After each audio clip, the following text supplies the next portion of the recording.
Información Pública y Protección de Datos Personales, el INAI Yucatán.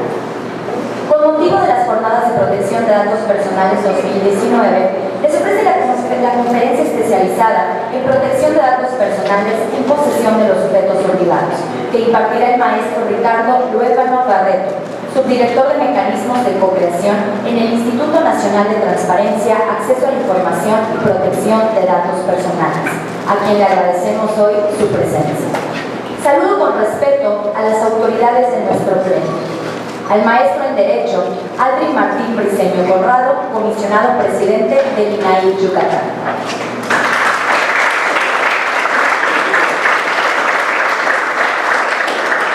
Asimismo, saludo respetuosamente a la licenciada María Eugenia Sansores Ruz, comisionada.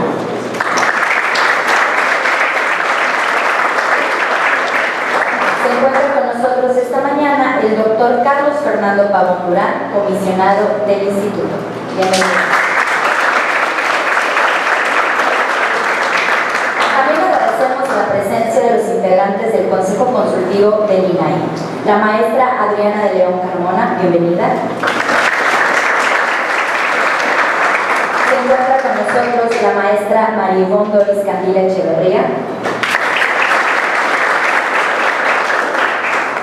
El licenciado Domingo Baltasar Carrillo y el licenciado Germán Rivas Coral. Extiendo el agradecimiento por su presencia a todos los sujetos olvidados que se encuentran con nosotros, así como los directores y personal del instituto, sin olvidar a nuestra directora general ejecutiva, la licenciada Leticia Tejero Camo.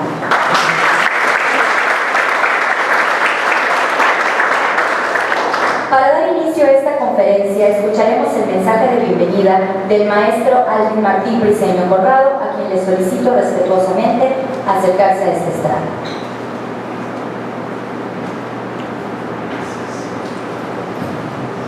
Muchas gracias. Primeramente, muchas gracias a todos ustedes. Creo que somos una comunidad que gusta de la transparencia, de la protección de datos personales y, por supuesto, también del acceso a la información pública. Somos una comunidad cada día más pujante porque se ha dado cuenta de que la transparencia nos ordena como servidores públicos, que nos permite hacer mejor nuestro trabajo y evidentemente nos permite también cumplir con el ciudadano. Bajo esa lógica, estas jornadas de capacitación que se han aprendido por parte del Instituto Estatal de Transparencia, Acceso a la Información Pública y Protección de Datos Personales a lo largo de esta semana, creo que va a dar logros y frutos muy significativos. Se hizo un especial acento en el tema de la educación, la protección de los datos en la educación, y sobre eso hemos estado exigiendo a las autoridades la presentación del aviso de privacidad y otros tantos temas que seguramente ustedes son conocedores a lo largo de lo que hemos estado manejando en redes sociales. Agradezco, por supuesto, la presencia de nuestro Consejo Consultivo, parte del Consejo Consultivo del Instituto, a mis compañeros de pleno, pero sobre todo la presencia de todos ustedes. Estoy seguro que hoy vamos a salir con nuevas perspectivas, una nueva óptica y sobre todo una visión más integradora de estos dos derechos humanos, particularmente uno, el que nos convoca el día de hoy, el derecho humano de la protección de datos personales. Y no podemos tener mejor ponente para esta perspectiva, para esta óptica, para este ángulo en el cual vamos a estar analizando la protección de datos personales, donde el fin último es el respeto a la dignidad humana, que mi querido amigo, el conferencista Ricardo Luébano Barreto, del cual les doy algunas consideraciones de su amplio currículum. Es maestro en la Facultad Latinoamericana de Ciencias Sociales, Flaxo, Campus México, en materias de democracia y derechos humanos. Ha trabajado las líneas de protección de datos personales, gobierno abierto, transparencia proactiva y el acceso a la información como mecanismos llave para la exigencia de otros derechos. Es especialista en políticas públicas, género y procesos de apertura gubernamental. Participó en el segundo Plan de Acción Nacional, presidiendo el grupo de academia y sociedad civil en la mesa Seguridad y Justicia. A su vez, coordinó junto con el INAI la Estrategia Digital Nacional Open Government en la Ciudad de México. Igualmente ha trabajado en la evaluación de programas sociales en el Instituto Nacional de Salud Pública y contribuyó como oficial del programa de Derecho a la Información, artículo 19. Actualmente, nuestro buen amigo Ricardo es subdirector de mecanismos de co-creación con nuestro órgano garante hermano nacional, que es el Instituto Nacional de Acceso a la Información Pública y Protección de Datos Personales. Y así, sin mayor preámbulo y seguros de que vamos a aprender todos en esta mañana estas nuevas perspectivas, le pido por favor a Ricardo que inicie su conferencia El Derecho Humano de la Protección de Datos Personales. Adelante, Ricardo. Gracias.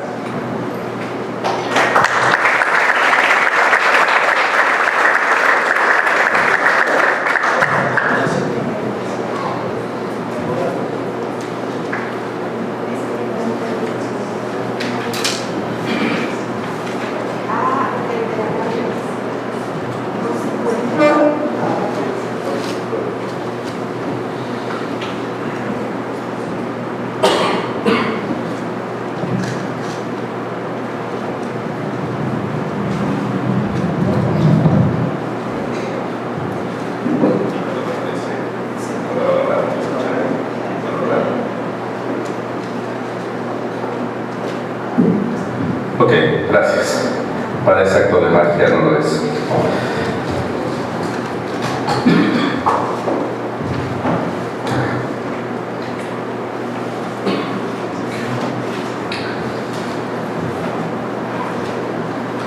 En una población de cuyo nombre, partido en el poder o circunstancias políticas no quiero acordarme, el gobierno en turno solicitó a la fuerza pública remover a las personas que tenían bloqueada la carretera principal, por supuesto, de la población, ya que se estaban manifestando de forma violenta, impidiendo el paso desde hace varios días. A la llegada de las fuerzas del orden, fueron recibidas con palos, piedras, llantas quemadas y un número importante de proyectiles que hasta el momento no se ha determinado fueran armas de fuego. En la confusión que generó el gas lacrimógeno y las persecuciones, fueron abatidas numerosas personas por medio de armas de fuego de la policía, quedando como saldo una carretera libre y numerosas víctimas directas e indirectas en el lugar. Una víctima directa es aquella persona física que ha sufrido algún daño o menoscabo económico, físico, mental, emocional, o en general cualquier persona en peligro o que haya recibido una lesión a sus bienes jurídicos o derechos como consecuencia de la comisión de un delito o violaciones a sus derechos humanos reconocidos en la Constitución y en los tratados internacionales que México ha firmado. Una víctima indirecta son los familiares o aquellas personas físicas a cargo de la víctima directa que tengan una relación inmediata con ella. Entiéndase entonces que la víctima directa es quien ha recibido, en este caso, el daño directo a su dignidad, y la víctima indirecta es el familiar o la persona cercana que tenga a su tutela. Por supuesto, las víctimas directas e indirectas exigieron justicia y la Comisión Nacional de los Derechos Humanos declaró que se habían cometido violaciones graves a derechos humanos. Las víctimas directas e indirectas, al reconocerse la violación grave a derechos humanos, exigieron la reparación del daño, específicamente a la Comisión Ejecutiva de Atención a Víctimas.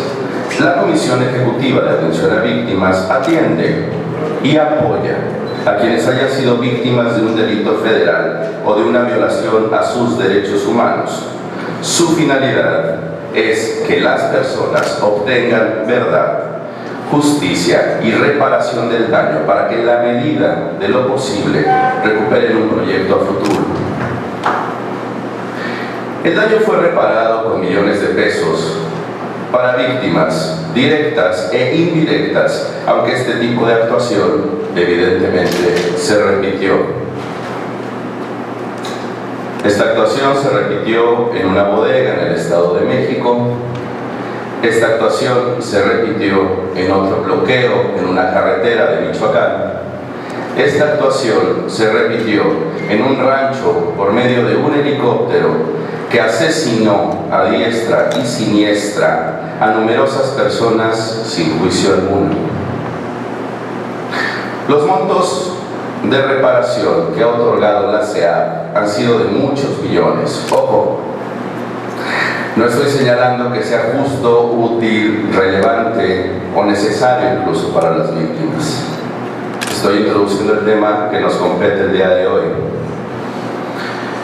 Un buen día, una ciudadana de un conocido periódico decidió hacer una solicitud de información que a la letra dice: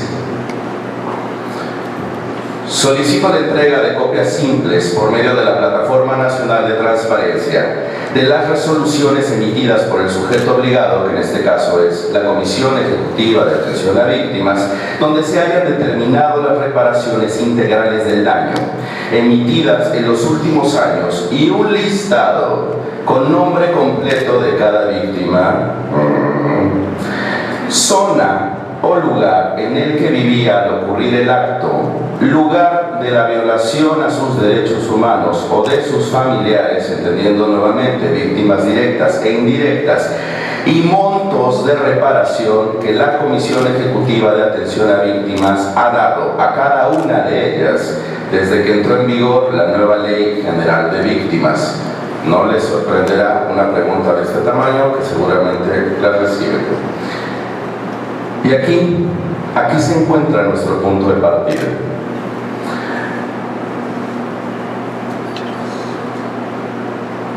Este daño generado,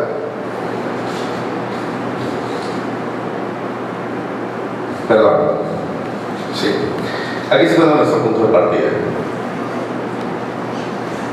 El sujeto obligado informó que no podía entregar esas resoluciones, ya que contenía datos personales sensibles y que son confidenciales. A su vez, señaló que no podía entregarse el listado donde ocurrieron los eventos. La particular impugnó ante el organismo garante esta clasificación. Partimos entonces de lo siguiente.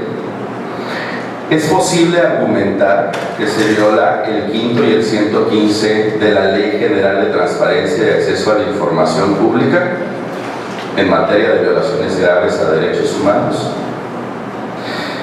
¿Podemos atribuir el derecho al olvido en este tipo de casos? ¿Considerarlo siquiera? ¿Qué sucede con el derecho a la verdad?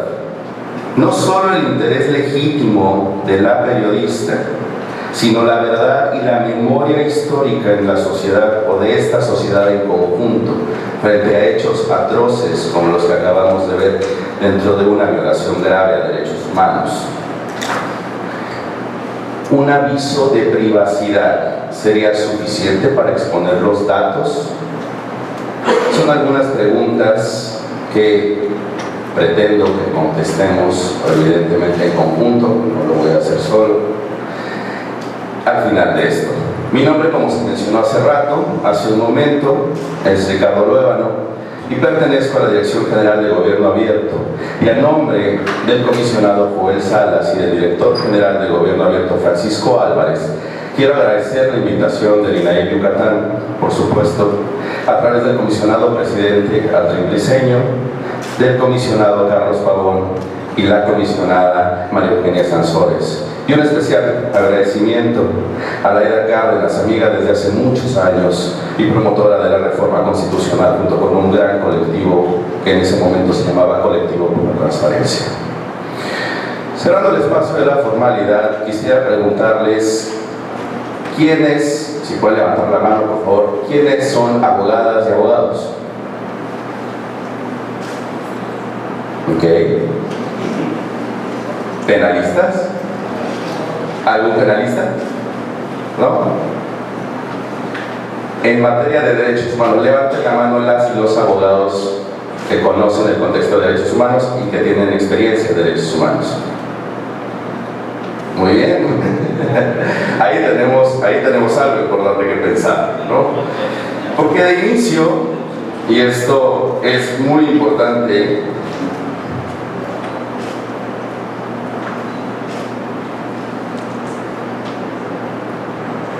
Los organismos garantes, como bien dijo el comisionado, defienden dos derechos humanos. Los organismos garantes de transparencia y las entidades federativas defienden dos derechos humanos. Uno, que es el acceso a la información, y otro, que es la protección de los datos personales. El entendimiento completo de esto tendría que partir primero, como un principio, desde la Constitución y la gran reforma que tuvimos en el 2011, el 10 de junio del 2011. Entonces, al respecto, pues vamos a pasar por ahí. Me solicitaron que platicara un poco sobre derechos humanos. Les voy a contar cómo ha sido este proceso y de dónde viene la necesidad de que este instituto proteja, respete, garantice y promueva los derechos humanos. El 10 de junio de 2011, como ustedes saben, o al menos los que tenemos más edad, antes les llamábamos garantías individuales, ¿no? ¿Quién se acuerda de las garantías individuales? Levanta la mano. No, pues sí hay brecha generacional, Sí hay. El capítulo 1 se llama de las garantías individuales y entonces cambió para titularse de los derechos humanos y sus garantías. Lo importante, evidentemente, aquí es reconocer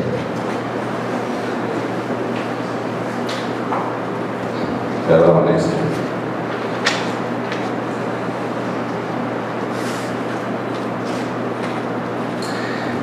Algunas partes fundamentales de los nuevos párrafos que incluyó la Constitución. Lo primero es que nos brinda dos herramientas trascendentales.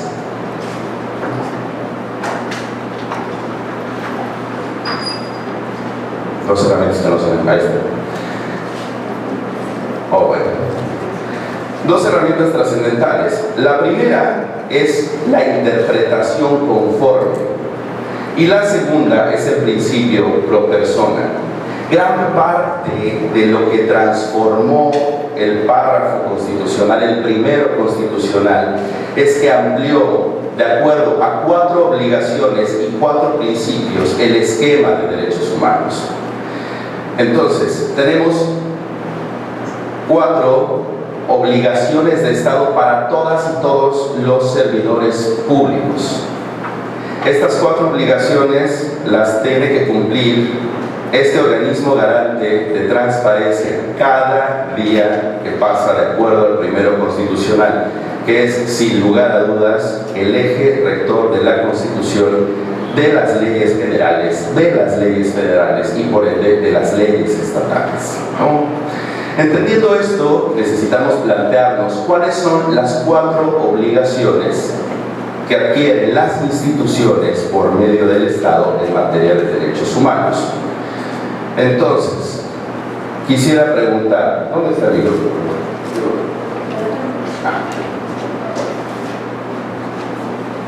¿Quién me va a ayudar?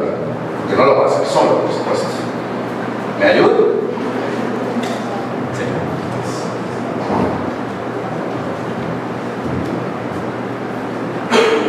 Miren cómo se nos quedó viendo la entrevista. Lo primero es preguntar: ¿usted respeta a la persona que tiene aquí enfrente? Por supuesto. ¿Y qué significa que la respete? Significa que de entrada respeto todos sus derechos, la trato con educación y respeto. Ok. ¿Usted se siente respetada por él? ¿Usted? No me ve.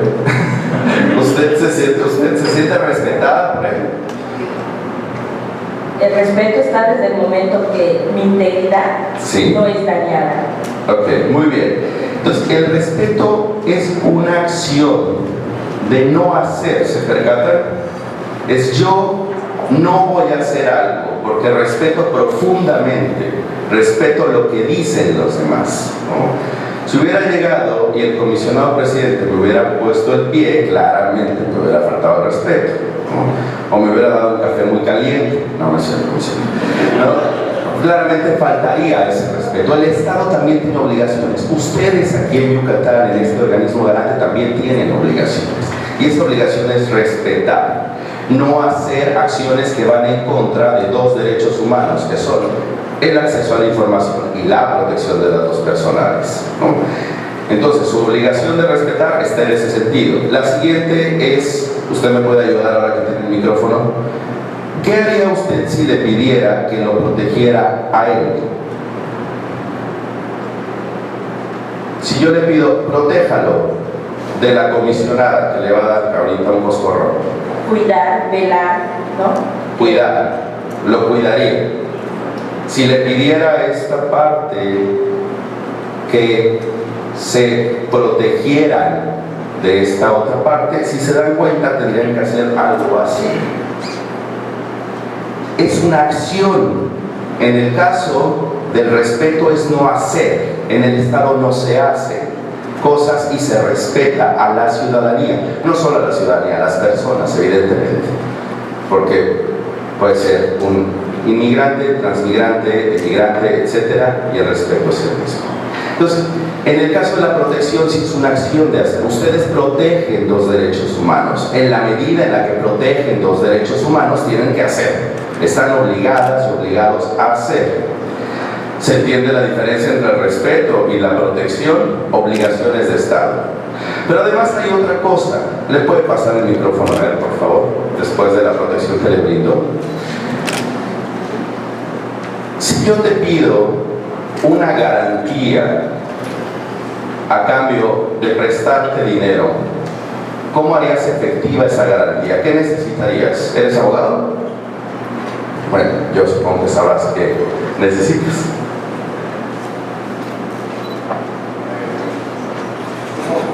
Puedes usar el micrófono si quieres para acá. Es que yo tenía que preguntar, ¿cómo vale mi garantía o cómo lo? Si yo te presto dinero, yo necesitaría una garantía, ¿no? Para que sea cumplido. ¿Qué tendría que hacer? Yo. ¿Cómo?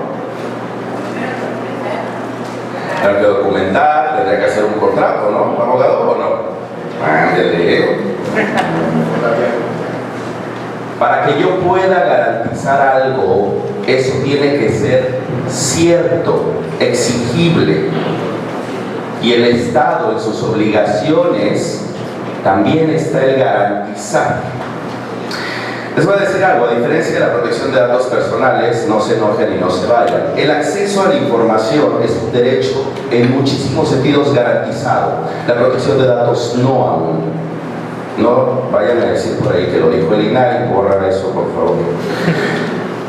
La garantía de la protección de datos es muy complicada todavía. Pero si piensan en el acceso a la información, fíjense, tenemos andamiaje constitucional. ¿En qué artículo? Sí. En el 6º constitucional, muy bien. Tenemos instituciones. Tenemos una comunidad de práctica, nada más, véanse acá, ¿no? Sociedad civil, colectivos, academia, etc. Tenemos leyes secundarias, generales, estatales, reglamentos. La garantía del derecho de acceso a la información, esto hoy en día no lo digo yo, lo dice Pedro Salazar del Instituto de Investigaciones Jurídicas. Existe la garantía del derecho de acceso a la información. Hay recursos, hay formas. ¿Qué sucede con la protección de datos personales? Es bastante complicada. La garantía es muy difícil. Y por último, nuestra otra obligación de Estado, ya no le quiero picar aquí, sino otra vez ella. Y nuestra última obligación de Estado es la promoción. En los derechos humanos no puede haber únicamente protección y respeto si no hay promoción, porque entonces generacionalmente habría una brecha. La promoción no es solo pegar el cartel afuera, no, la promoción se trata de un montón de cosas que hacen también aquí.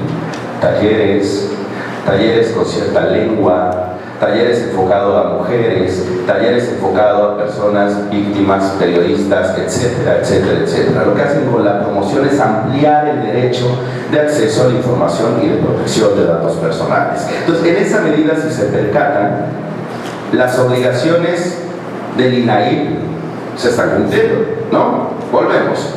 Respeto, protección, garantía y promoción. Como les decía, no lo digo yo, lo dice el primero constitucional, ¿no?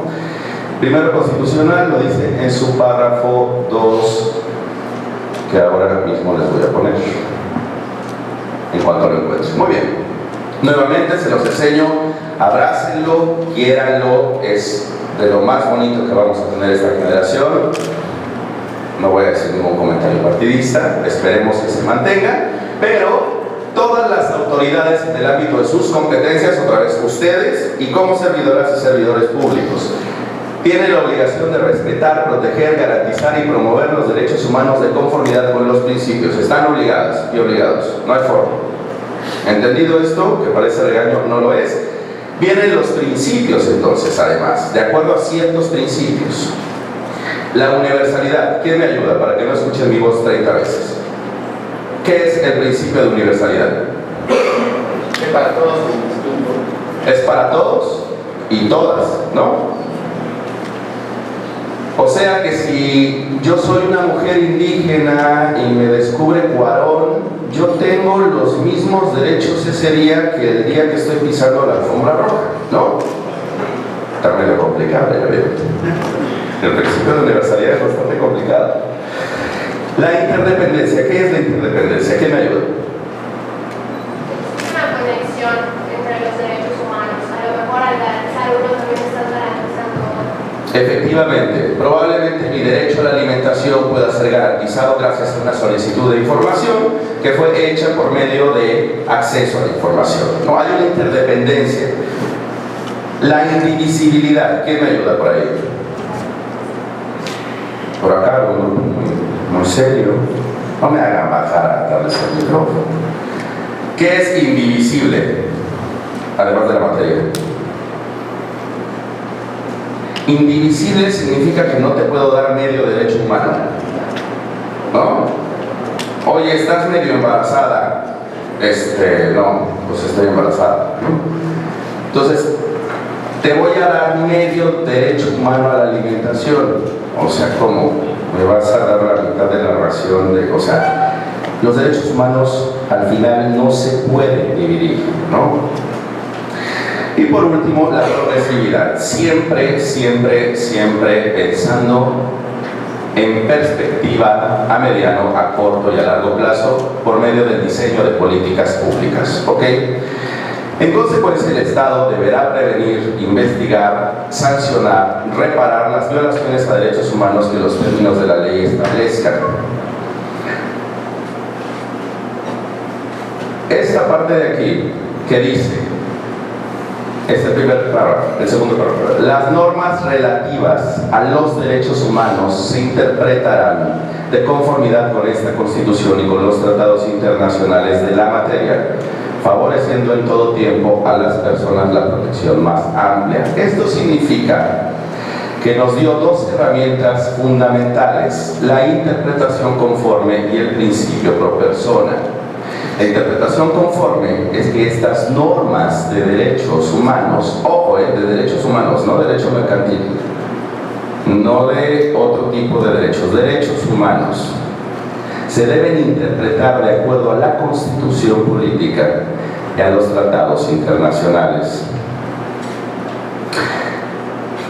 Pregunta para los comisionados. A ver qué dice yo en lo que llega el micrófono. En el INAI se hace interpretación conforme, se entiende la interpretación conforme de esa forma. O sea, tenemos una prueba de daño y una prueba de interés público. Aquí se hace esa interpretación conforme, se toman en cuenta los tratados internacionales, se toman en cuenta las leyes, la ley general, etcétera. ¿Se hace? Sí. Sí, ok. Muy bien. En el caso del principio por persona, ojo, abogadas, abogados también de la brecha, antes se llamaba pro homine, ¿no? Pero en materia de género, y se agradece, ha dejado de ser pro homine, pro hombre, sino pro persona. El principio pro persona es que favorece, las favorece a ustedes o los favorece a ustedes. La regla, la ley, el tratado, la norma que esté adecuada seguridad dentro de sus libertades, que proteja su dignidad, esa debe ser utilizada.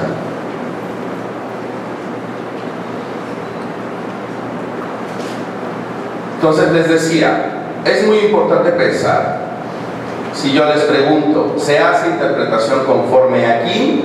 Sí. ¿Es lo mismo la interpretación conforme que una prueba de daño o una prueba de interés público? No. La prueba de daño y la prueba de interés público puede no contener interpretación conforme. Pero como les puse y como les señalé, es muy importante que lo hagan siempre en materia de derechos humanos y sobre todo de protección de datos personales. Porque es una materia tan nueva, no es como el derecho penal, que tiene muchos siglos, ¿no? Es una materia tan nueva que hay que saber qué está sucediendo en el mundo para interpretarla a la luz de las necesidades de Yucatán, no de la Federación, no de la Ciudad de México, no de Oaxaca, de Yucatán. Los problemas de Mérida, los problemas de Yucatán son diferentes a los de otras regiones. A la luz de eso debe hacerse una interpretación conforme. Bien, y de este marco del primero constitucional nos vamos entonces al importante artículo 6 que nos ha dado la luz durante el acceso a la información. Después de una larga reforma constitucional, después de un proceso para una ley general, después de la armonización de esas leyes a las entidades federativas y a la federación, tenemos una ley general de transparencia y acceso a la información pública que la mayoría de ustedes conocen, que no es materia de ninguna forma de discusión. Pero en el artículo 6 no solamente habla de acceso a la información, también pueden observar que dice: la información que se refiere a la vida privada y los datos personales será protegida en los términos y con las excepciones que fijen las leyes. Ya está ahí. Nuevamente estamos hablando de la Constitución y ahí está un párrafo. Por si quieren en algún momento argumentar, ahí está el parrafito y dice: la ley establecerá aquella información que se considere reservada o confidencial. ¿Quién me dice la diferencia entre reservada o confidencial? Confidencial es todo aquello que determina a la persona física identificada, identificable, y reservada viene siendo cuando genere un peligro a investigaciones o en contra de la nación. Ok, muy bien. Me quiero regresar otra vez a la periodista, imagínate. Ok, artículo 16. Este es el centro, ¿no? Entonces tenemos el primero constitucional como un marco para todas las instituciones, otra vez con 4 obligaciones, al rato les voy a preguntar, con 4 obligaciones y con 4 principios. De este marco de autoridad y de necesidad del Estado se desarrollan 2 derechos humanos que están dentro del artículo 6 constitucional y el 16 constitucional. Este 16 constitucional tiene además dos aristas muy importantes que además suelen confundirse mucho. La primera, que dice: nadie puede ser molestado en su persona, familia, domicilio, papeles o posesiones, sino en virtud del mandamiento escrito de la autoridad competente. Esto es protección de datos. ¿Quién me dice?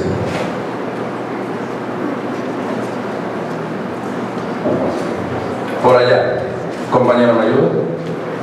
¿Usted cree que esto es protección de datos personales? ¿El que nadie pueda ser molestado en su persona y familia?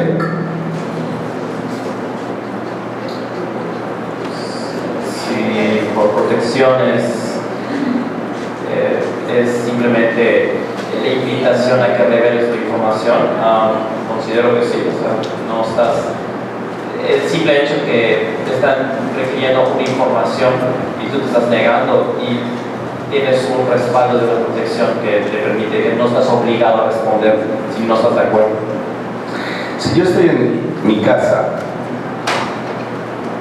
y me molestan entrando, por supuesto,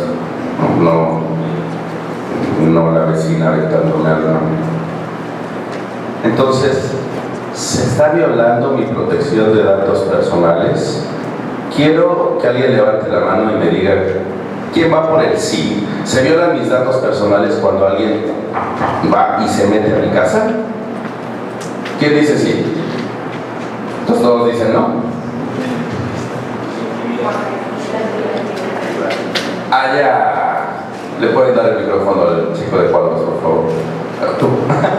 ¿Por qué no? ¿Por qué sí? Te veo muy decidido. Bueno, por la simple acción de que llega y tiene un acercamiento conmigo, no implica que tenga yo que responder a lo que viene. Este vez vaya a preguntar, ¿no? Dependiendo del criterio, yo lo pueda expresar o pueda. No, todo depende de uno mismo.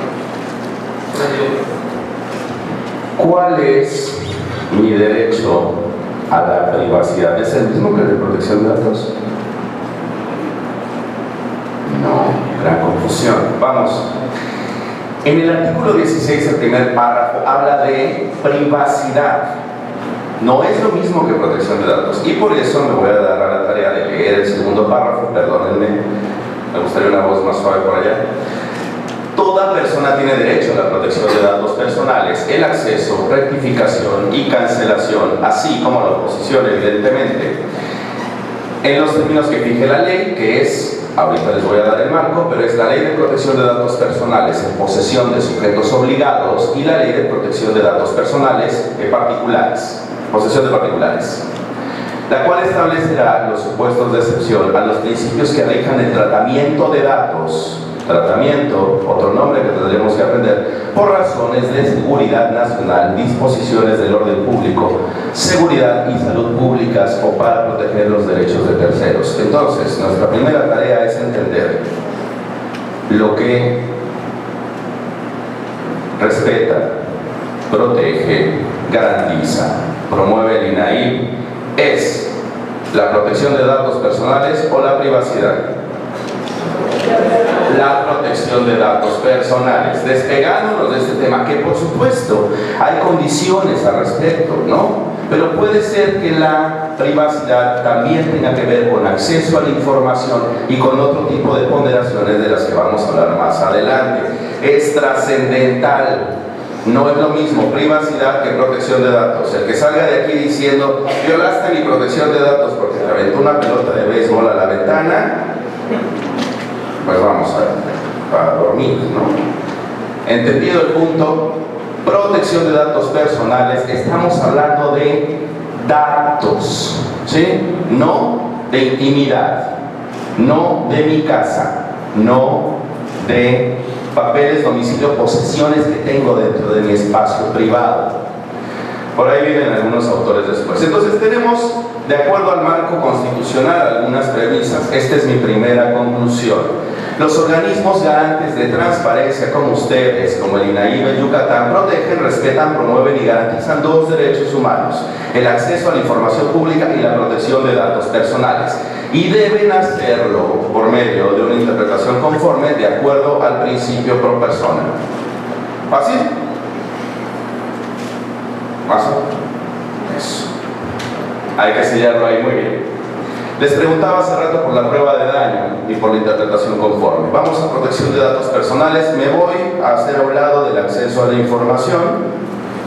Está mucho mi cariño con él, pero lo voy a hacer a un lado. Otro día que me inviten platicamos de archivos y de otro tipo de cosas. Muy bien.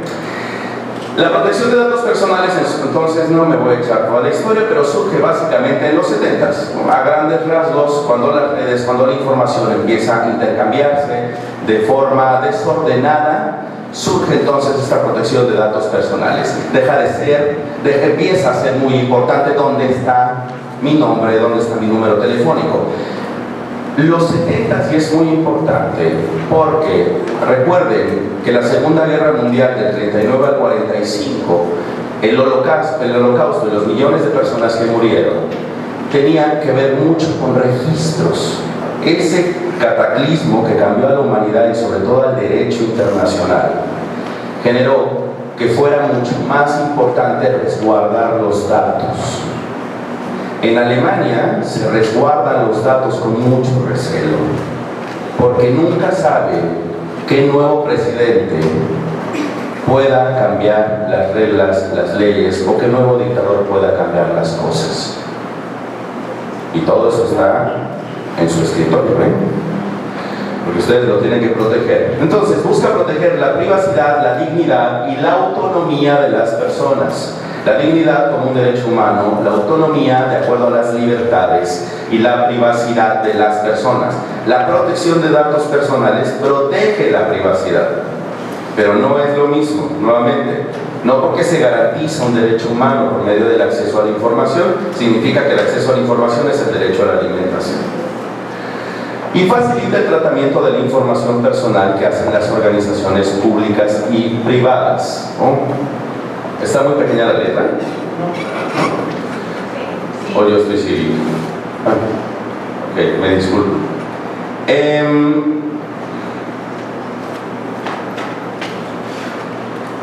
Les decía hace un momento, y esto es importante, al igual que las personas que conocen de la ley de accesos personales, que conocen de acceso a la información, hay reservas a esa información, ¿no? Y en una de esas reservas del acceso a la información yo puedo preguntar todo lo que el Estado tenga en sus manos, excepto 5 reservas: seguridad nacional, seguridad pública, orden público, salud pública y, evidentemente, un tema de terceros, ¿no? Sin embargo, en ese acceso a la información y estas restricciones sucede exactamente lo mismo con la protección de datos personales. La protección de datos personales no es un derecho absoluto, también tiene límites, y esos límites curiosamente son los mismos, ¿no? La seguridad nacional, la seguridad pública, la preservación de la salud, la protección de los derechos y las libertades de los demás, así como la prevención de los delitos, que tienen que ver con orden público, evidentemente. ¿Esto a qué se refiere específicamente? Ustedes podrían darme la información, si yo la solicito, sobre una persona con VIH. ¿No? ¿Por qué no? Sensibles. ¿Saben qué es el paciente cero? Un paciente cero es donde inicia una epidemia.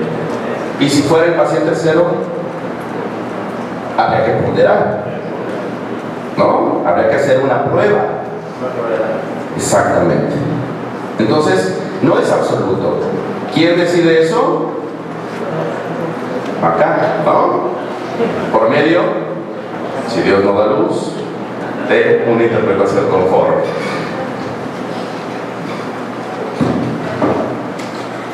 Como les decía, el derecho a la privacidad es el derecho de todo individuo a explorar sus aspectos de la vida privada del escrutinio público, ¿no? La privacidad, otra vez, es tu derecho a aislarte, y la protección de datos es tu derecho, fíjense bien, a controlar la información de uno mismo, incluso después de divulgarse. El derecho a la privacidad protege al individuo de intromisiones arbitrarias, y el derecho a la protección de datos personales le confiere al individuo la facilidad, la facultad de participar en el tratamiento que otras hacen de los datos personales, que vamos a adelantar el spoiler. Les llamamos, ¿cómo les llamamos? Responsables, ¿no? Son las y los responsables. El derecho a la privacidad entonces protege diversas áreas relacionadas con la vida privada: domicilio, comunicaciones y familia. El derecho a la protección de datos protege acceso, rectificación, cancelación, oposición, y tiene medidas de seguridad electrónicas, físicas, entre otro tipo de medidas de seguridad que ustedes también ya deben conocer. El derecho de acceso a la información, los pongo en la mesa porque es importante, es el derecho que tiene todo individuo a acceder a la información y a los archivos públicos también. Aquí es un poquito nada más la reflexión sobre ambos derechos.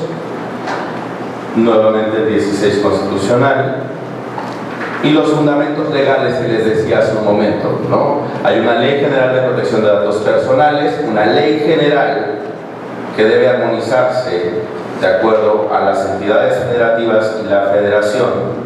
O sea, la ley del Estado o la ley de los estados de las entidades federativas no debe ser igual a la ley de la federación, debe ser de acuerdo a los mínimos máximos de una serie de elementos igual o similar o mejorar por persona, etcétera, a la ley general. Por eso todo el mundo nombra la ley general. Ahí traigo una ley general en posesión de sujetos obligados. Ahorita se la regalo a quien crea que el tema es interesante. En el artículo 5 vamos a hablar ahora ya de la Ley General de Protección de Datos Personales en posesión de sujetos obligados. Entonces ya vimos el marco del primero constitucional, artículo 6, con algunos puntos, párrafos que refieren a la protección de datos personales. El artículo 16, que habla en su primer párrafo de privacidad y en su segundo párrafo de protección de datos personales. Entendemos que en la protección de datos personales hay leyes y reglamentos. Estas leyes hablan en dos ámbitos, o describen dos ámbitos, sujetos obligados y particulares. La de particulares la vamos a aventar para allá, que además no es materia de este instituto, y pensemos entonces en sujetos obligados. La ley es extensísima, y ahorita que les reparta la comentada van a ver qué terriblemente extensa es. Es casi una sección amarilla. Son muchos procesos administrativos que no me toca resolver, evidentemente, porque vengo a hablar de derechos humanos y protección de datos personales, pero creo que es una ley además enriquecedora y una nueva materia que todas y todos en el país estamos tratando de resolver porque es avasallante. En el artículo 5, entonces, en el tratamiento de datos personales de menores de edad, primero, les estoy colocando aquí algunas cosas que me parecen trascendentales en materia de derechos humanos. El responsable debe privilegiar el interés superior de las niñas, los niños y las adolescentes. ¿Qué es el interés superior de la niñez? ¿Quién me puede decir? Por favor. Los derechos de la niñez están por encima de las propias leyes. Primero, antes de aplicar un derecho a una ley de procedimiento, primero el interés o el derecho a preservar su buena salud física, mental, de convivencia con sus padres, etc. Así es. Les voy a dejar algo ahí para que se lo lleven a casa. ¿Ustedes creen que una reforma a la educación no debería pensar en el interés superior de las niñas, los niños y los... ¿Quién creen que debería estar en el centro de una reforma de educación? ¿Tú? Sí. Sí, ¿no? Tendría que ser las niñas, los niños y los adolescentes.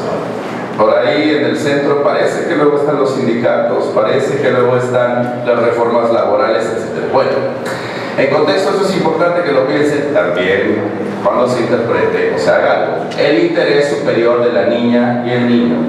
Ojo, otro día si me da tiempo les platico de Guardería ABC y justo del tema sobre esto. La publicación de las fotografías de las niñas y los niños sobre el tema del derecho a la verdad. Otro día. Si no, lo voy a vivir. Entonces, bueno, tampoco quiero aburrirlos con otra cosa. La reforma constitucional de derechos humanos es aquí las violencias a los derechos humanos, el derecho a la privacidad que les decía hace un momento, el derecho a la no discriminación y el derecho de asociación. Esto es importante por el tema que les planteaba al principio de la periodista y su solicitud de información. La competencia en materia de datos personales, como ustedes saben, es la federación del sector público y el sector privado, y las entidades federativas únicamente el sector privado. La distribución de competencias del sector público, en este caso, es esta Ley General de Protección de Datos, de acuerdo a sus facultades para autoridades federales y las facultades para entidades federativas. Los sujetos obligados son los mismos de la Ley General de Transparencia y Acceso a la Información, excepto 3. Personas físicas, morales y sindicatos. ¿Por qué? ¿Por qué son? Exactamente. Hoy es que la ley de posesión de los sujetos obligados dice y el sindicato no. ¿Cómo? ¿El sindicato? No. Parece una nimiedad, no crean. Lo hemos escuchado 50 veces.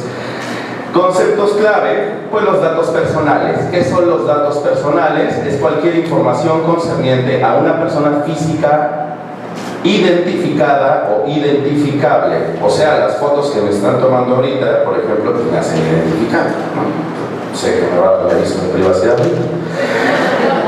No sé si te voy a dar el consentimiento, pero a ver. Datos personales sensibles, pues son aquellos que se refieren a la esfera más íntima de una persona, por ejemplo, el origen racial, étnico, salud, religión, orientación política, preferencia sexual. Aquí quiero poner un paréntesis pequeño, justo, porque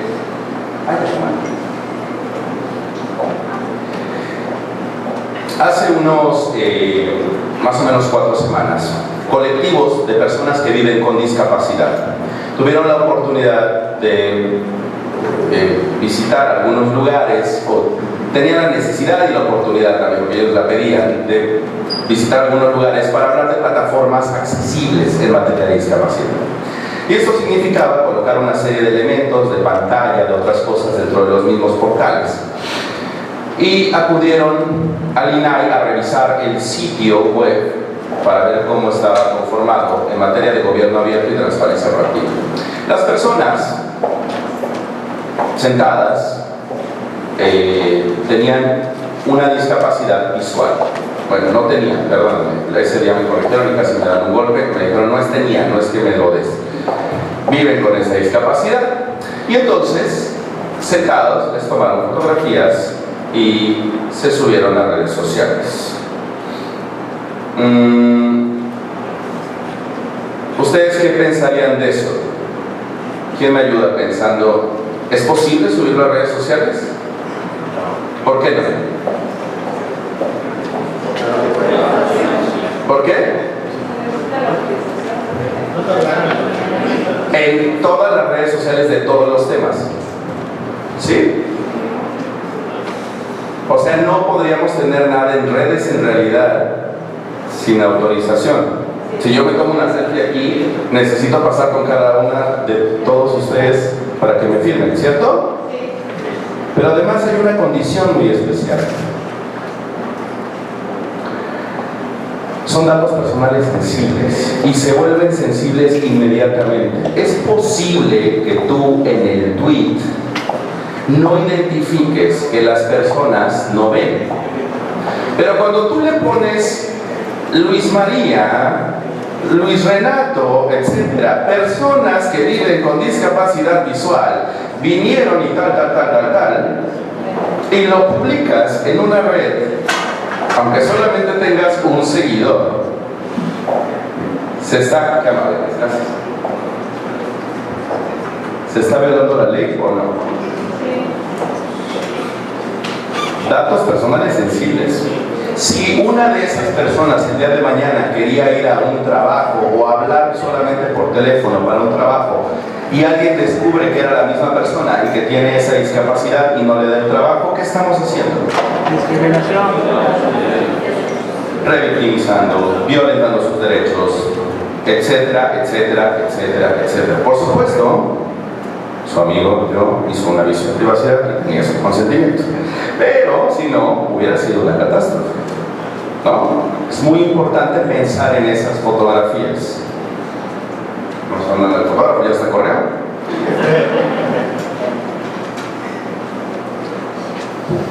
Entonces, simple y sencillamente, el colocar los nombres en una red social con esas características automáticamente se vuelven datos personales sensibles.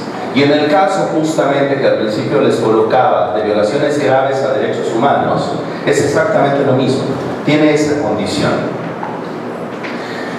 El tratamiento de los datos personales, esto es un poco solo para el vocabulario en general, ¿no? Es la operación manual o automatizada aplicada al uso de los datos personales, por ejemplo, el registro, la organización, la conservación, la difusión y la transferencia de esos datos. ¿Quién aplicó o quién llegó a este instituto o al lugar de trabajo donde está por medio de un currículum vitae? Levante la mano, por favor. ¿Entregaron un currículum o algún amigo se los... No me digan que hay conflicto de interés. O sea, ¿quién llegó con un currículum a su lugar de trabajo? A ver, hagan así. Ay, le voy a tomar una foto a los que no, ¿eh? ¡Qué bárbaro! O sea, así nomás de una, ya llegué. Muy bien. ¿Y cuándo destruyeron su currículum? Espero que les hayan dado el trabajo, pero si no me los dieron. ¿Destruyeron su currículum o sigue en la máquina ahí guardado? Allá atrás ya la vi que dijo, híjole, yo sí tengo unos. ¿Sí saben que hay una temporalidad para ese currículum? Electrónico y físico. El comisionado ya me prometió que va a ir ahorita de oficina por oficina, el sujeto obligado por cada uno a buscar todos esos. ¿Saben cuántos datos personales hay ahí? Digo, ya si alguien les puso en el currículum uno sensible, pues bueno, ¿no? De cada quien, pero si no, hay unos datos personales ahí. Domicilio, foto, ¿no? Diplomados, cursos, imagínense. Segura te lo firmaron con el currículum vitae, no estás muy preparada. Porque es muy difícil, ¿no? Claro, te dan el currículum, pero tú estás obligado, sí o sí, de todas formas, por medio de ese aviso de privacidad, de todas formas estás obligada a destruirlo. Porque ¿para qué lo quieres?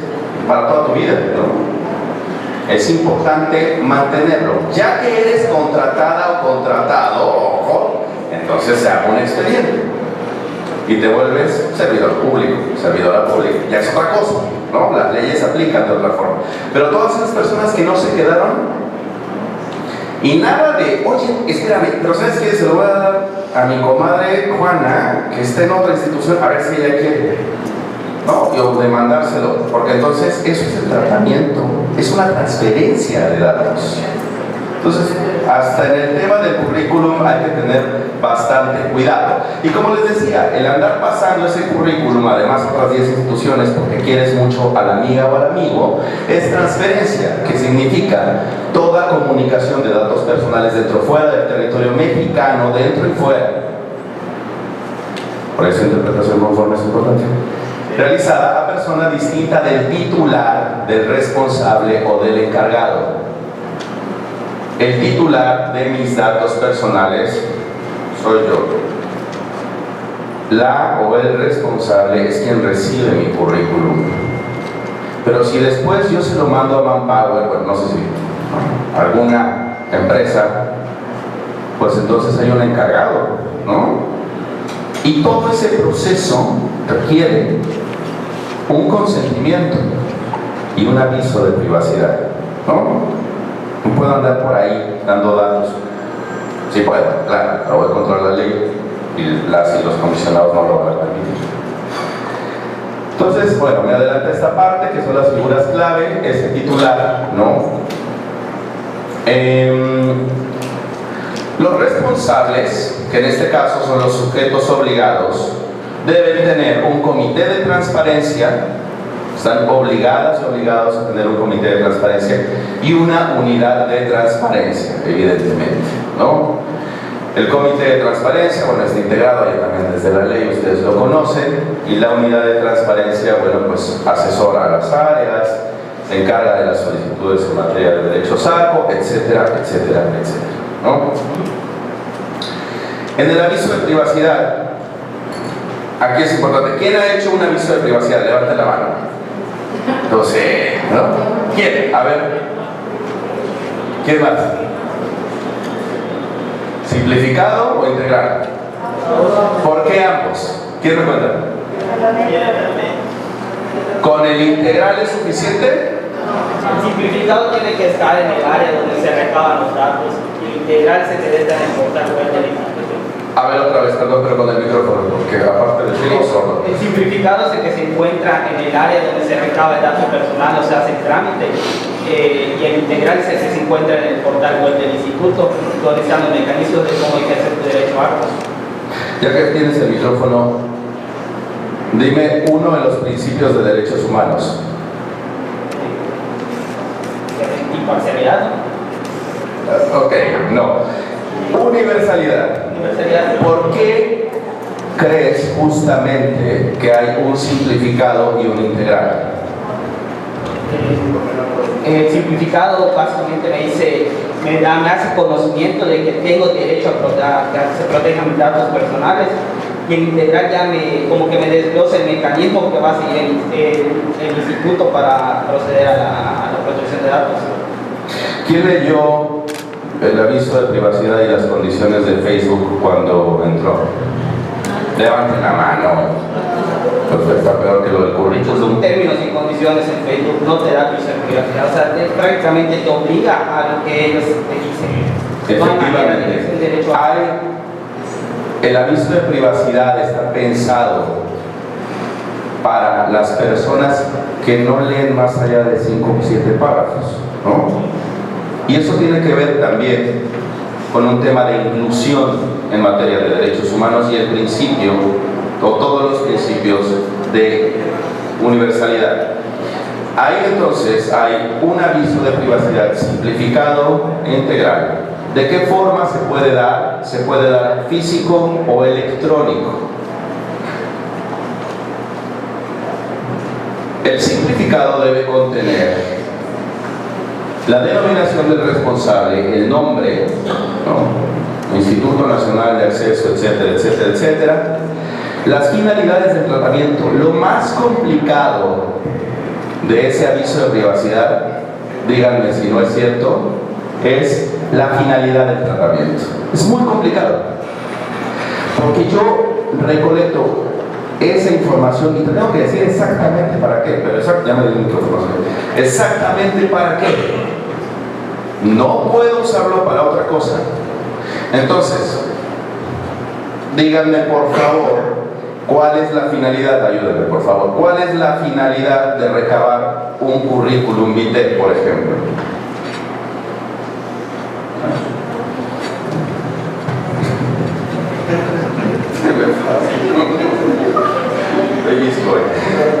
Es bueno que me lo pregunte, porque eso estábamos comentando, porque aquí en el instituto, cuando llega el currículum vitae, yo soy la que es responsable que lo tiene. Muy bien, eso. No, dime que recibes al menos 50, no vas a decir recibo nada más uno. Y ese lo guardo. Solo uno. Y el fin principal, ¿no? Claro. Que debería ser el principal, pues es conocer, ¿no? la situación académica, ¿no? Y toda la preparación académica y profesional con los ámbitos de experiencia laboral que ha tenido la persona. Lo ideal sería que no haya datos personales que en un dado caso no serían necesarios. No lo sé, puede ser, claro, no necesarios, pero aquí que nos gusta poner hasta la cartilla de vacunación, sí, pasa. Pero fíjate, entonces acabas de decir el verbo sobre este aviso de privacidad. Dijiste conocer. Las personas que hacen avisos de privacidad, ¿les parece que la finalidad del tratamiento es conocer? No, pero conocer es una finalidad del tratamiento de datos. Yo tomo un currículum, me lo traes y digo, ya te conozco, gracias. Integrar a la bolsa de trabajo. Integrar, pongo 2 currículums juntos e integro y ya. La selección. Entonces, ¿de qué me sirve esto? Los verbos son trascendentes, porque yo podría impugnar, porque tú me dijiste que querías conocer el currículum, yo te lo digo, lo conociste, pero luego no me llamaste, pues porque la intención no era conocer, era la contratación de personal por medio de los documentos que se extienden, etcétera, etcétera, etcétera. Esa es la finalidad del tratamiento. Entonces, el español tiene que ser una cosa preciosa en ese lugar. El verbo exacto, el lugar exacto. Porque además, esa finalidad del tratamiento después se vuelve un consentimiento. No nada más te expongo tácitamente para qué quiero tus datos, para qué quiero tu currículum. También si yo quisiera hacer algo con él después, necesitaría tu consentimiento. ¿Están de acuerdo? No, nada más porque sí, ¿no? les decía, no puedes pasar ese currículum a otros sujetos obligados porque es tu prima y te cae increíble. O mientras sea tu cuñada, antes de que tu hermano termine con ella, ¿no? Entonces, en caso de transferencias que requieran consentimiento del titular, informar a quién se transferirán los datos personales. Es muy importante. Si ustedes con ese documento además deciden que también se lo quieren dar a otras áreas, a otras personas, o necesita otro tratamiento, es necesario informarlo. No se puede solamente pasar, ¿no? Y además las finalidades de esa misma transparencia. Entre sujetos obligados es muy común de, oye, tienes el expediente de Gómez y pásame. Y Gómez en el parque dando vueltas, caminando y tomando un helado, ¿no? Y sus datos flotando por ahí. Hay que avisarle a Gómez. Es una persona, tiene dignidad, ¿no? Hay que decirle a Gómez que pasó de un lugar a otro. Medios para que el titular manifieste su negativa al tratamiento y transferencia de sus datos personales. Si yo no quiero que mis datos personales anden por ahí, tengo que avisarte. Y puede ser vía electrónica. Les voy a explicar un caso común. Ustedes tienen boletín o newsletter o algo así como un envío de correos masivos para invitaciones. ¿Cómo los invitaron el día de hoy? ¿Alguien recibió un correo electrónico? ¿Y vieron su aviso de privacidad? Ya me metí en problemas, ya no me comisionada. No es cierto, comisionada.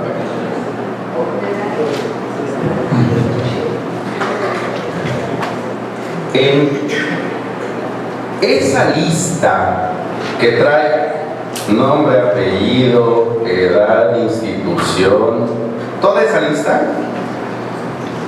no voy a preguntar quién la tiene, pero alguien la tiene y es responsable de esos datos. Y esa persona responsable de esos datos toma ese Excel, ¿no? Lo copia, lo pega en un correo electrónico.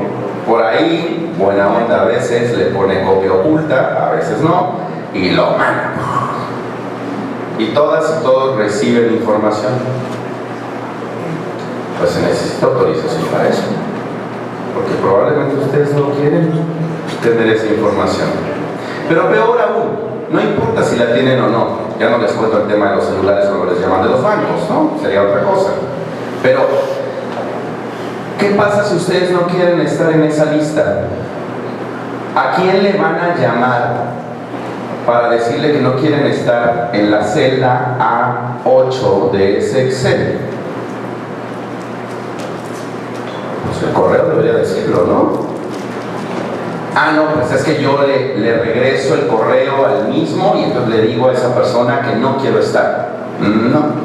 Porque la mayoría de esos correos generalmente ni siquiera reciben o son monitoreados de esa forma. Ahí debe venir quién es la o el responsable. Ahorita vamos a elegir un responsable, ¿no es cierto? La o el responsable. Y también debe decir a qué número telefónico puedo llamar. Insisto, el nombre de la persona y por qué medios puedo cancelarlo. Por el tema de brecha digital, porque nuevamente esto es un derecho humano, he hecho hincapié en eso. También debe existir físicamente una forma de renunciar o de cancelar esos datos que tienen los sujetos obligados. Porque si yo soy una señora que no tiene acceso a internet, yo debo poder ir al sujeto obligado y decirle, no quiero estar nunca más en la celda A, que les había dicho, A8, ¿no? ¿Es claro? Es importante. Así que no sé quién sea la o el culpable de haber mandado ese correo con esa lista, pero al rato lo platicamos. El sitio entonces para consultar el aviso de privacidad integral, como bien decían allá atrás, hay una página web para eso. Este instituto, ya me metí a echar el chisme por supuesto, ya me metí, ahí tiene un espacio de avisos de privacidad, ¿no? Entonces ese es el simplificado, pero además el integral trae todo esto que no les voy a contar porque se me van a dormir. Ya de por sí veo ojos llorosos por allá atrás. Entonces, imagínense quién va a leer, si ni ustedes, este más este. Pues no, por eso se hace un simplificado. Es importante tener ambos, ¿no? Respecto al consentimiento que platicábamos hace rato, el responsable debe dar opciones al titular para manifestar su negativa al tratamiento de datos personales en el aviso de privacidad, ya sea a través de casillas u opciones de marcado. El consentimiento, ustedes dicen si quiero o no quiero. Les decía el envío de correos. Un newsletter o un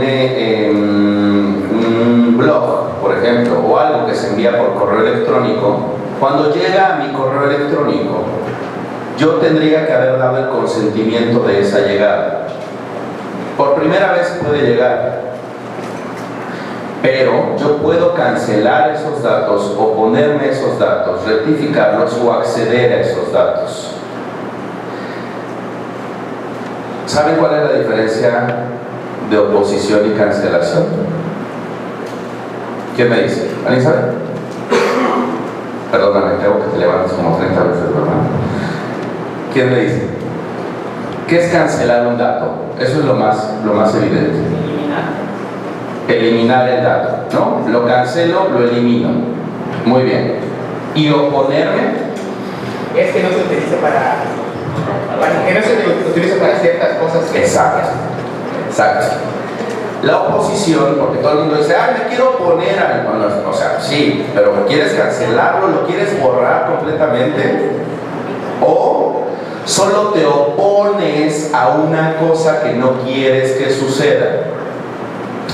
En la cancelación, nuevamente, yo puedo decir, cancélame todos mis datos. Es el todo por el todo. Pero en la oposición yo digo, ya no me mandes tu fotografía, tu correo electrónico, perdón, tu video, con tus semblanzas, con tus documentos, solo quiero que me mandes tu fotografía, gracias, tus semblanzas, ¿no? Ya, eso quiero. Si se dan cuenta, me da opciones. Me opongo a un tipo, pero no a todos. Entonces, voy a correr un poco. ¿Por qué? Ya me extendí.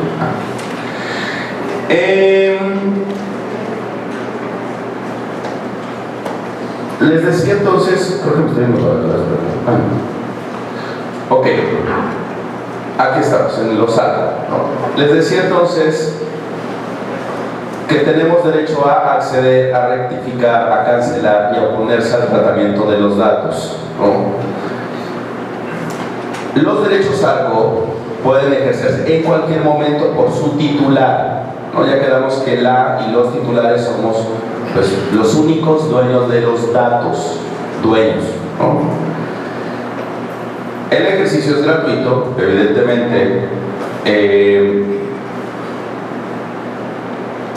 y bueno, hay una serie de formatos que ustedes conocen. Dentro de los plazos, de acuerdo a esa ley, pues puede presentarse en cualquier momento con 20 días hábiles y una ampliación a 10 días hábiles, para hacer efectivos los derechos por 15 días hábiles. Ok, volvamos al caso inicial para que pueda cerrar lo que les estaba comentando. Ella nos vuelve a mirar. El derecho a la verdad, es importante que se lleven al menos estos conceptos. El derecho a la verdad es el derecho de las víctimas y la sociedad en general a conocer hechos atroces, violaciones graves a derechos humanos o de lesa humanidad, no solo de la persona que lo sufrió, sino de la sociedad. Si aquí afuera, en algún momento, hubiera una ejecución extrajudicial por parte de militares, no tengan miedo, estamos bien. Si sucediera aquí afuera, ¿a poco a ustedes les gustaría llegar cada mañana al trabajo sin ningún problema a partir de mañana sabiendo que asesinaron a 3 de sus compañeras o compañeros? No son víctimas directas ni indirectas, ¿ya vieron? Pero el pavor y el terror y todo lo que eso genera, ¿qué?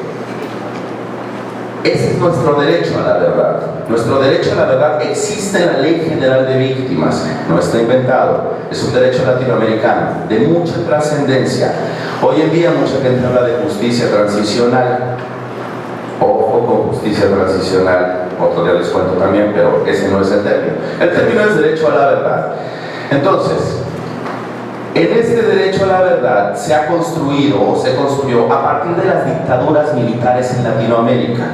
Ha sido una pelea de muchos años, encontrar la verdad sobre, les decía, hechos atroces, violaciones graves, masacres, asesinatos, ejecuciones extrajudiciales, desaparición forzada, si les suena Tanoato, Postula, Yotzinapa, etcétera, etcétera, etcétera, ¿no? Es conocer la verdad.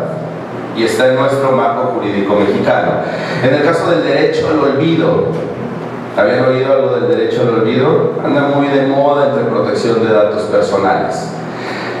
El derecho al olvido en España es la posibilidad de que te olviden ante un acto del que supuestamente, o al que supuestamente tú no cometiste. Por ejemplo, si yo soy Luis Echeverría, y resulta que pues, yo quiero mi derecho al olvido y no cometí ese acto del que me están acusando, ¿no es cierto? No fui yo. Entonces dejo dinerito para mis jueces y los jueces pues, deciden amablemente otorgarme el derecho al olvido. Y a partir de ese momento me tienen que borrar de todos los archivos y de todo lo que existe. Entonces sus hijos, digo que bueno, ¿no? Pero sus hijos e hijas no van a conocer a Echeverría nunca jamás. Y ustedes no podrán publicar nada sobre Echeverría. El derecho al olvido es un tema muy importante y dramático, sobre todo en Latinoamérica, porque estamos buscando el derecho a la verdad. Lo importante, y les dejo esto en la mesa, es el derecho a la verdad sí existe y el derecho al olvido no. En Europa el derecho al olvido se está moviendo mucho. Pero aquí en México, ahí anoten esta palabrita en la libreta, le vamos a llamar desindexar datos. No es lo mismo desaparecer de la historia pública a que me desindexen de Google. Clic. ¿Por qué? Porque si yo cometí un supuesto fraude, pero resulta que un juez competente dice que no cometí ese fraude, pero ustedes me googlean y yo aparezco ahí como Ricardo López, que por cierto hay un narcotraficante que tiene mi nombre también, no vayan a pensar. Yo quiero que me desindexen, pero no me dejan. Ricardo Luevano, y ahí aparece un narcotraficante, un estafador, etc. Lo que puede hacer ese juez después, cuando dicte sentencia y diga que no tengo nada que ver, que estoy libre, es desindexar, pedirle a Google, por favor, que todo el algoritmo, un algoritmo enorme que dice todo aquello que haga correlación entre Ricardo Luevano, estafador y narcotraficante, debes desaparecer, desindexar. Nunca derecho al olvido. En el marco mexicano no existe el derecho al olvido. Y eso es importante. ¿Por qué era importante esto? Les decía al principio, en el caso, una mujer solicita la información sobre las bases de datos de la Comisión Ejecutiva de Atención a Víctima y los montos de reparación. A las víctimas se les dan montos de reparación, a veces, dependiendo del caso, por supuesto, de 1 millón, 2 millones, 3 millones de pesos por víctima. Otra vez no estoy juzgando, me parece que es lo menos porque el Estado haya perpetrado una acción contra tu familia, contra tus hijos, etc. Lo importante de eso es que, ¿por qué lo pidió la periodista? Porque quiere saber en qué se gasta el dinero la SEGAP. Porque claro, como es información que nadie tiene, pues a lo mejor mañana decido que la comisionada es víctima y yo le puedo dar unos 3 millones de pesos. No va a pasar, podría ser, ¿no? Y a lo mejor mi compadre pues, también es víctima, se cayó en una zanja y pues, ahí le pegaron. Entonces le puedo dar otros 5 millones de pesos. Es un grave problema, pero es un problema de rendición de cuentas. ¿Ya se fijaron? No es un problema de derecho a la verdad, no es un problema de derechos humanos, es un problema de rendición de cuentas de las instituciones. Sin embargo, si yo expongo los nombres de las víctimas, ¿qué pasa con la víctima? Es posible que sea secuestrada. Hay un tema de seguridad muy importante.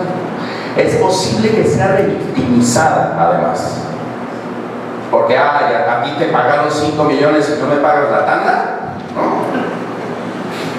Y ay, pero mírala cómo está. Ustedes saben que está revictimizada en todos los sentidos, violencia contra ella, posible secuestrada, etc. Además de una zozobra generalizada, obviamente violencias, más violencias, porque al de al lado le dieron 500,000 pesos y a ella le dieron 3 millones de pesos y ella ni iba ese día.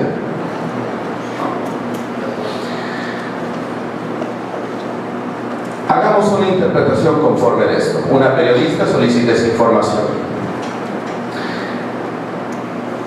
¿Le damos o no la información? Hay una ponderación aquí de dos principios básicos. La máxima protección de la víctima, que está en la Ley General de Víctimas, y la máxima publicidad, que en casos de violaciones graves a derechos humanos y lesa humanidad, de acuerdo al 5º y al 115 de la Ley General de Transparencia, toda la información asociada a violaciones graves de derechos humanos debe ser publicada. Dos principios en colisión. En medio de eso está la víctima, por supuesto, y nuestra decisión como organismo garante. ¿Quién me ayuda? Yo creo que puede trascender al interés social. ¿Pudiera trascender al interés social el conocimiento de esta información? Sí. Si bien es cierto que se va a dar a conocer los datos de las víctimas, sí, también es cierto que están involucrados recursos públicos y es de trascendencia nacional y ciudadana que nosotros podamos conocer quiénes son las personas que están recibiendo estos recursos. Entonces se debería dar esa información desde mi punto de vista. Aunque las víctimas sufran ese efecto secundario. Sí. Ok, ¿alguna otra opinión en contra? Allá, por favor.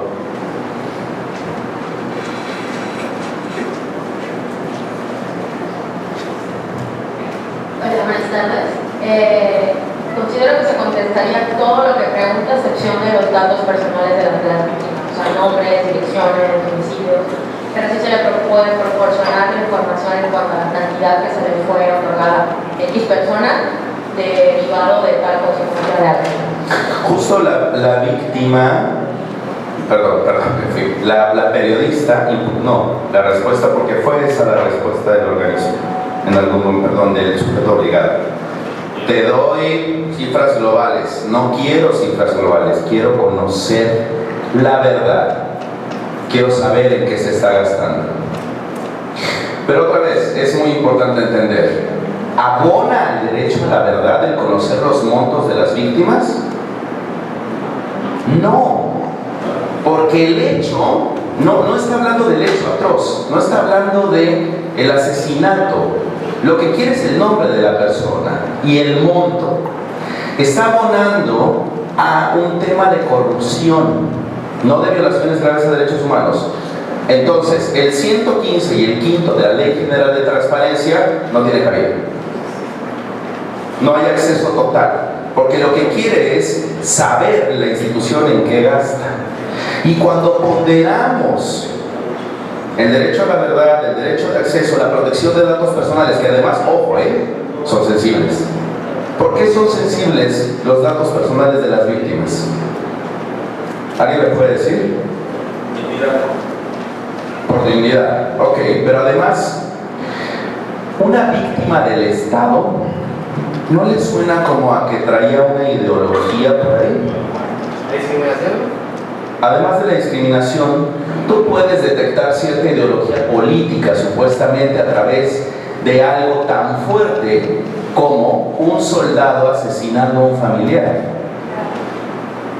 Tú mañana contratarías, digo yo espero que sí, pero tú mañana contratarías a una víctima que tuvo ese tipo de violación grave de derechos humanos. ¿Dónde están las psicólogas y los psicólogos? Levanta la mano. ¿No hay? Ahora te lo voy a preguntar por qué. ¿Cuál es el perfil psicológico de una víctima? Según lo que dicen, no lo que pensemos. ¿Podría estar junto al comisionado sentado?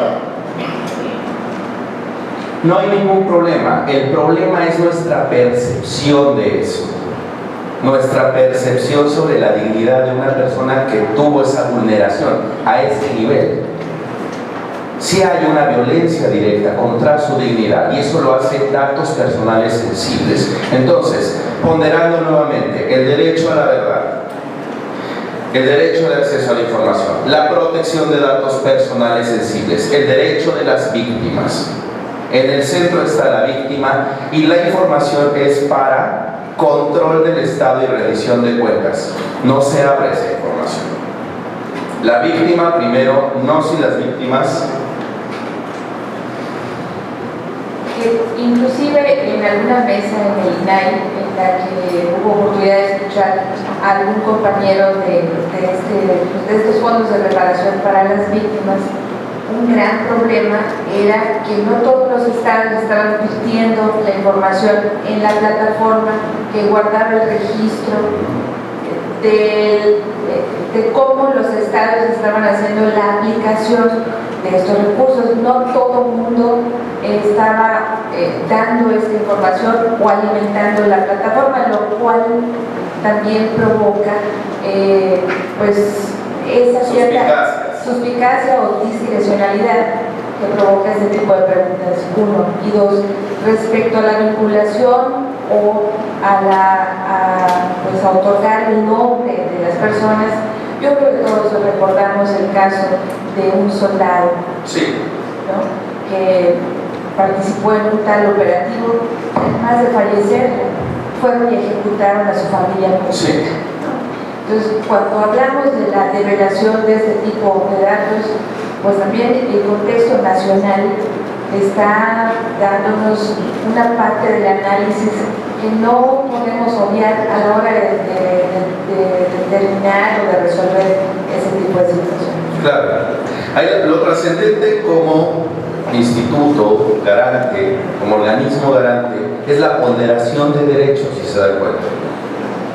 La periodista tiene un interés legítimo en ampliar el espacio público por medio de la libertad de expresión.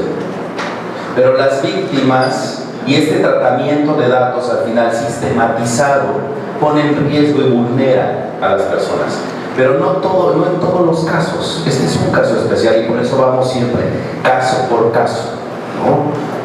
Pero en este caso en especial, y este es el análisis que es importante que ustedes tengan siempre y que están obligados, como ya les enseñé en la Constitución, a una interpretación conforme pro persona, a favor de la persona, que en este caso es la víctima. Siempre considerar que en ese tipo de elementos discriminatorios, etc., la persona va a sufrir el daño. Les decía al principio, ¿qué pasa si la persona firma un consentimiento para que todo sea publicado?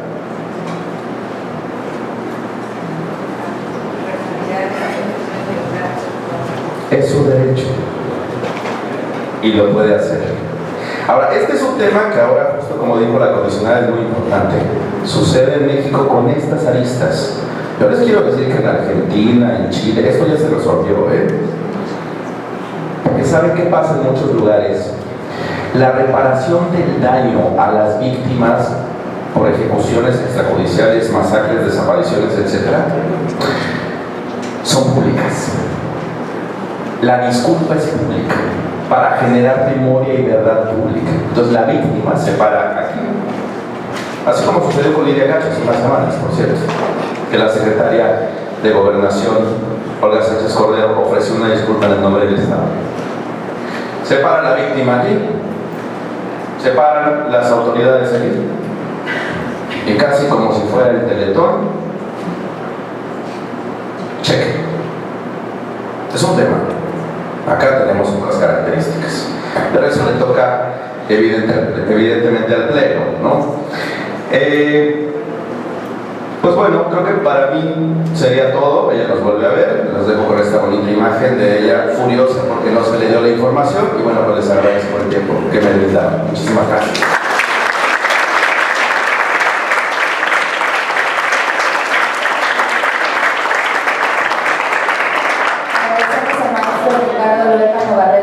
Interesante información. En este espacio vamos a abrir En este espacio vamos a ver, les dimos unas papeletas en el cual ustedes podrían anotar en dado caso de tener algún tipo de cuestionamiento para el maestro.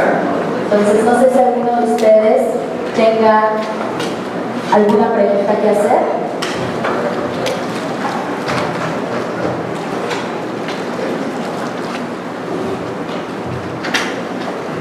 Bueno, me sonroja.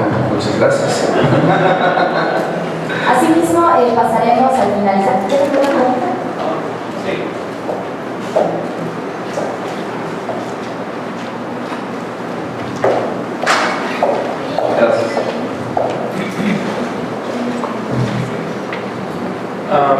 Gracias. Sí. Hola. Perdón, mis cosas. No pasa nada. Ya escuchando todo esto, me da una noción un poco más amplia de lo que yo podría haber considerado que es una protección de información y datos personales. Gracias.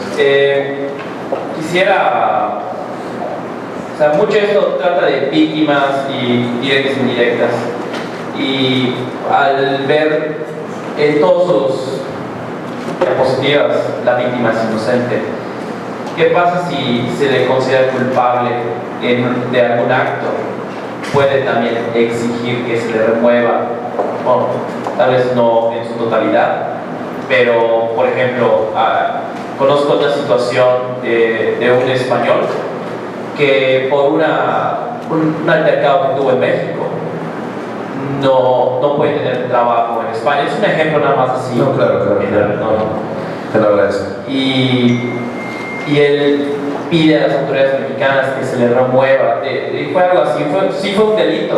¿Que se le remueva de dónde? Pues, la información, porque... ¿Pero de dónde? Pues voy a suponer que de las redes. Desindexar, ok. Exacto. Porque las autoridades en España, sí. Y no quiero mezclar internacional con No, adelante, por favor. Pero es como que la idea es esa, de que es culpable de un delito, y el delito tal vez no sea tan grave como podría haber ciertas dimensiones de delitos, sí, pero no se le remueve su información. Entonces, exacto, no se desindexa. Sí, ahí, bueno, a ver, vamos a poner de libertad de expresión brevísimamente. Google es un intermediario. Quien genera los contenidos son los medios, ustedes, las personas. Google es un intermediario. O sea, Google dice, ¿lo quieres aquí? Ya. ¿No? Yo te paso de aquí a acá. Si nosotros controlamos, con el comisionado hablábamos hace rato justamente de eso. Si controlamos el espacio electrónico, se acabó la libertad de expresión digital como la conocemos. Es muy peligroso. Entonces, si tú le pides a Google desindexar un delito que no se cometió, tiene lógica. Pero si tú te vas contra Google México, estás generando límites a la libertad de expresión. Porque al día de mañana Google te va a decir, ¿qué crees? Que tampoco quiero publicar ni lo tuyo, ni lo tuyo, ni lo tuyo. Pero sí lo que dice el presidente Andrés Manuel López Obrador. Es importante entender el espacio público. En este caso, como intermediarios internacionales, Google tiene una oficina aquí en México, en Reforma, sí, todo lo demás. Pero como intermediarios internacionales, más bien él tendría que haber ido con autoridades españolas para plantear el caso de la desindexación en Google España.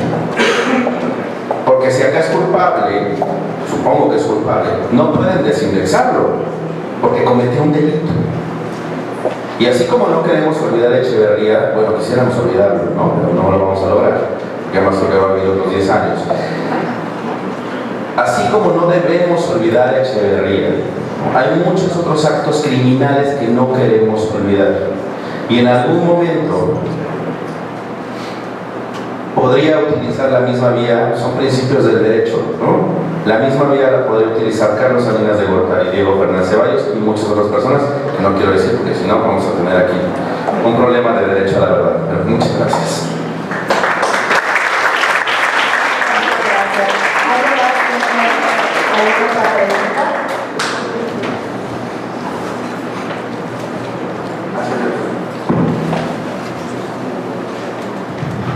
Muy bien, bueno, agradecemos la presencia de nuestras autoridades y agradecemos de nueva cuenta al maestro Ricardo Lerma Barreto, subdirector de Mecanismos de Cooperación en el Instituto Nacional de Transparencia, Acceso a la Información y Protección de Datos Personales.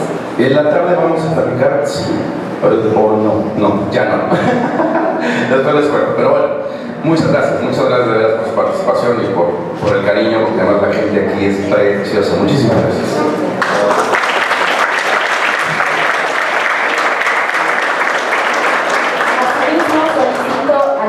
A que nos acompañe para entregarle su reconocimiento y tomar la foto oficial.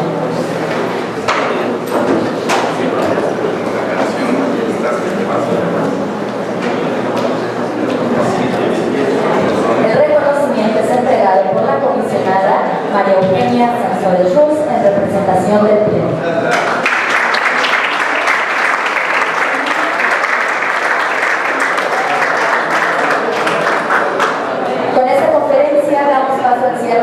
Jornadas de Protección de Datos Personales 2019, le agradecemos su interés y les invitamos a consultar lo realizado en nuestro canal de YouTube y nuestras redes sociales. Muchas gracias.